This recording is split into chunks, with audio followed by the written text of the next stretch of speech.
History is full of drama, secrets, and some seriously weird moments that sound too wild to be true.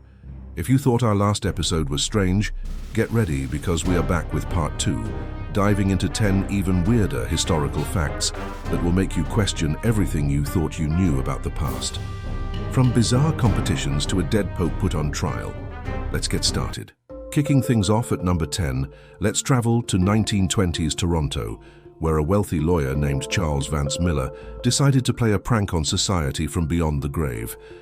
In his will, he created something called the Great Stork Derby. He promised a massive inheritance worth millions in today's money to the woman in Toronto who could give birth to the most babies in the 10 years following his death. The city went wild. The media followed the competition closely, turning mothers into local celebrities. The race was intense, with several women having 9, 10, or even 11 children. In the end, the prize money was split between 4 women who each had 9 babies.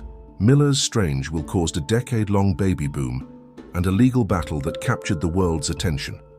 What a way to be remembered. Coming in at number 9, we have a story about a US president and his unusual pet.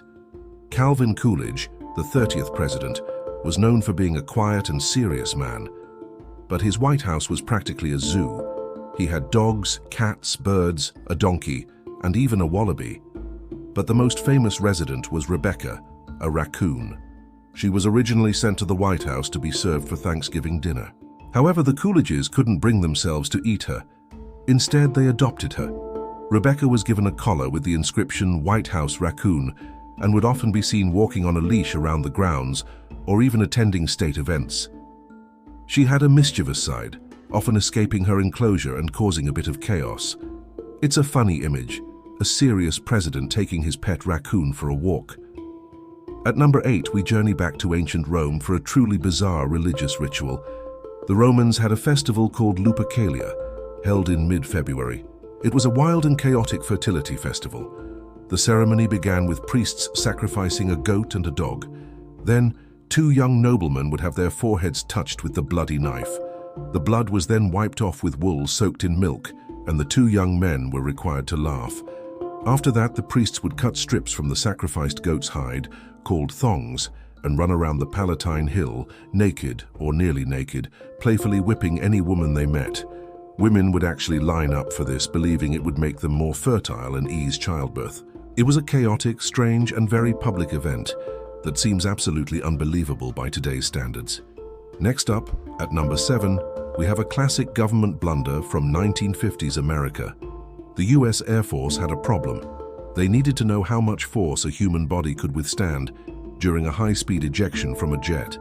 So, they decided to run an experiment using a rocket sled named the Gee-Whiz. The plan was to test the effects of extreme acceleration and deceleration. But there was one big problem. They didn't have any human-like crash test dummies. So what did they do? They used live bears. Yes, you heard that right. They sedated black bears, strapped them into the rocket sled, and launched them at incredible speeds before slamming on the brakes. The bears survived, but the public was outraged when they found out. Animal rights groups protested, and the story became a public relations nightmare. It was a perfect example of a well-intentioned idea that went horribly and rather ridiculously wrong. For number 6, we delve into a medieval mystery that still baffles historians: the Dancing Plague of 1518. In the city of Strasbourg, a woman named Frau Trophea stepped into the street and began to dance. She didn't stop for days. Within a week, over 30 people had joined her, dancing uncontrollably. Within a month, the number grew to around 400. The authorities were confused. They believed the cure was to let them dance it out, so they cleared a public space and even hired musicians. But it only got worse. People began collapsing from exhaustion, heart attacks, and strokes. The dancing continued for months before finally stopping. To this day, no one knows for sure what caused it. Theories range from mass hysteria to a strange type of food poisoning. But the image of hundreds of people dancing themselves to death remains one of history's most unsettling mysteries. At number 5, let's look at a strange artistic and cultural trend from medieval Europe. If you've ever browsed through medieval manuscripts, you might have noticed something odd. knights fighting giant snails. It is a bizarre and recurring image found in the margins of many texts from the 13th and 14th centuries. A fully armored knight is depicted in a life-or-death struggle against a seemingly ordinary snail. Why? Nobody knows for sure. Some historians think it was a joke, representing the struggle against a cowardly or slow enemy. Others believe the snail with its shell represented the resurrection, or maybe it was a symbol of a social class that the knights looked down upon.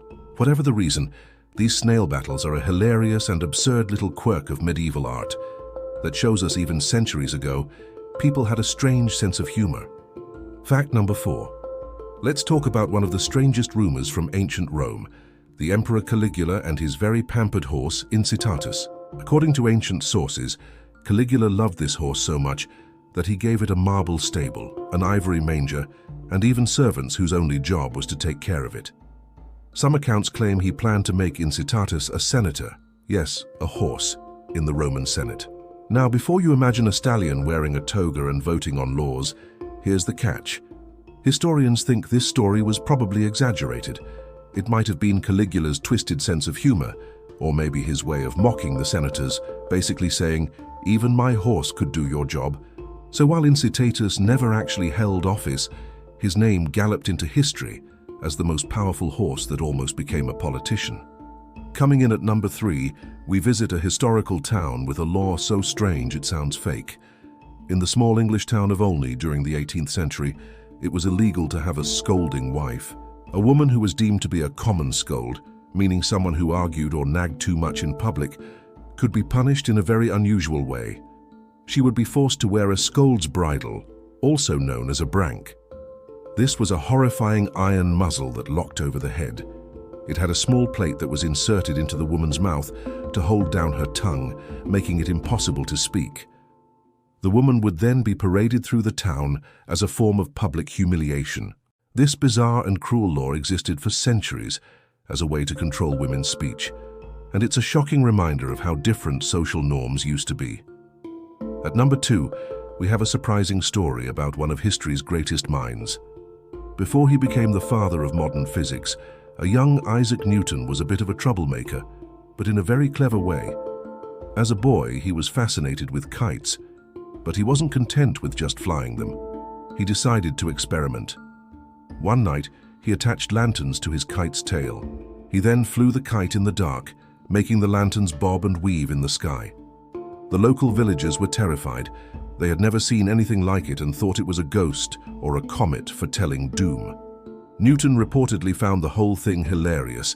It was an early sign of his genius for experimentation, and a mischievous spirit you don't often associate with the serious, world-changing scientist. And finally, our number 1 strangest fact from history: the Cadaver Synod. Imagine a courtroom drama so bizarre it feels like dark comedy. But it actually happened in 897 AD. Meet Pope Stephen VI, who put his predecessor, Pope Formosus, on trial after he was already dead. Yes, you heard that right.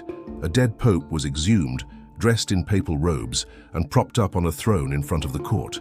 Stephen VI accused Formosus of violating church law, and the corpse, known as the Cadaver Synod, defended itself silently while judges deliberated. The corpse was found guilty, stripped of its papal garments, and thrown into the Tiber River. Historians believe this shocking act was part political revenge and part scandal to assert power in a turbulent time for the papacy. The Cadaver Synod remains one of the strangest and most gruesome episodes in church history, a literal trial from beyond the grave. And that's a wrap on 10 more of history's weirdest moments. The past isn't just about serious dates and dusty books. It's filled with hilarious, creepy, and unbelievable stories. Which fact surprised you the most? Let us know in the comments below. And if you enjoyed this journey into the bizarre, don't forget to like this video and subscribe for more strange history. Thanks for watching, and we'll see you in the next one.